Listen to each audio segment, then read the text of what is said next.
علیہ وسلم نے کہا ماں اگر فاحشہ بھی ہو اور اپنی اولاد کے لیے اگر وہ دعا کرے گی تو اللہ اس کی دعا کو قبول کرے گا. اور تو ہم سب مائیں ہیں جی، ہم سب مائیں ہیں، ہمارے بچے بھی اسی دنیا میں قدم رکھ چکے ہیں، تو میں اور آپ رو رو کے ایک دوسرے کے بچوں کے لیے دعا کریں. ہم روز کیوں دعائیں کرتے ہیں؟ کیوں کرتے ہیں؟ الحمدللہ میرے بچے نمازی ہیں، حافظ قرآن ہیں، لیکن جب مجھے کوئی بہن اپنا دکھ بتاتی ہے مجھے ایسے لگتا ہے جیسے یہ میرا دکھ ہے، یہ اس کا دکھ نہیں ہے.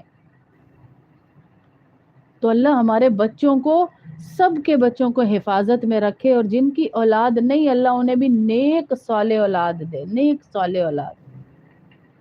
اللہ اکبر.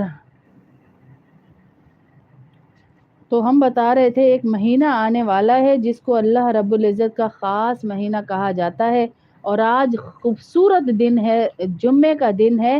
اللہ رب العزت اس دن کو عید کا دن کہتے ہیں جنتیوں کے لیے. پتہ ہے کیوں؟ کیونکہ اللہ پاک اپنا دیدار کرواتے ہیں. ہاں، اللہ اکبر کبیرہ. اللہ پاک جنتیوں کو اپنا دیدار کرواتے ہیں جمعے والے دن.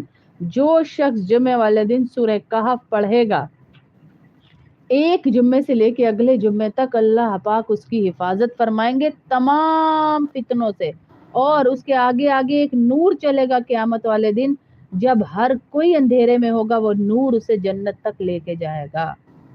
اللہ اکبر کبیرہ. جو شخص بھی جمعے والے دن ناخن کاٹتا ہے اللہ پاک اسے اگلے جمعے تک تمام بلاؤں سے محفوظ رکھیں گے. جو شخص جمعے والے دن درود پاک پڑھتا ہے اللہ پاک اپنے نبی کے پاس ایک فرشتہ بھیجتے ہیں جو اس کے نام کے ساتھ وہ درود پاک لے کر جا رہا ہے. ارے یوں نام کی چٹ لگی ہوئی ہو، یہ آیا ہے بھائی منزہ بہن کا، یہ صبا سید کا، یہ زینب کا، یہ ان کا، ہماری چٹیں لگ لگ کے جا رہی ہوں تو سوچیں اللہ کے نبی کی نظر سے گزر گیا میرا نام. کہاں سے آیا ہے؟ فلانی نے بھیجا ہے. کہاں سے آیا ہے؟ فلانے مدرسے سے آیا ہے. فلانے مدرسے سے آیا ہے جو آپ کا یہ درجہ روز ہم دے رہے ہیں نا، اللہ کے نبی کو قرآن پاک بھی بھیج رہے ہیں. فلانی جگہ سے آیا ہے، تو کیا ہوگا اس سے؟ ہمارا نام ان کی نظروں سے گزر گیا تو ہم جنت میں چلے جائیں گے انشاءاللہ. اور جو شخص بھی اللہ کے نبی صلی اللہ علیہ وسلم پر ایک دفعہ درود بھیجتا ہے اللہ پاک 10 دفعہ اس پر رحمت بھیجتے ہیں. ابھی بیچ میں ایک بہن نے سوال کیا تھا باجی آپ اہل حدیث ہے، تو آپ اہل حدیث نہیں ہے مطلب صرف میں ہی حدیثیں پڑھوں گی، آپ اہل حدیث نہیں ہے؟ یہ جو درود پڑھتے ہیں صرف وہی درود والے ہیں، مطلب ہم درود والے نہیں ہیں؟ یہ کیوں کیٹیگرائز کر دیا ہم نے؟ آپ اہل حدیث ہیں، آپ دیوبند ہیں، آپ جو ہے درود والے ہیں، سب ایک ہی کام کر رہے ہیں. درود والے بھی آپ کو یہی کہہ رہے ہیں کہ حدیثوں کو مانو، اہل حدیث بھی آپ کو یہی کہہ رہے ہیں کہ درود بھی پڑھو اور حدیثوں کو بھی مانو. دیوبندی بھی یہی کہہ رہے ہیں کہ اللہ کے میسج کو لے کر آگے چلو. تو پھر اختلاف کہاں ہے؟ اختلاف کہاں ہے؟ اختلاف ان بڑے بڑے بابوں میں ہے جنہوں نے آپ کو متفرق کر دیا ہے. یہ والا ہماری کیٹیگری کا نہیں، اس سے بات نہیں کرنا. یہ والا ہمارے فرقے کا نہیں، اس سے بات نہیں کرنا. سب اہل حدیث ہیں، سب درود والے ہیں، سب اللہ کی طرف بلانے والے ہیں.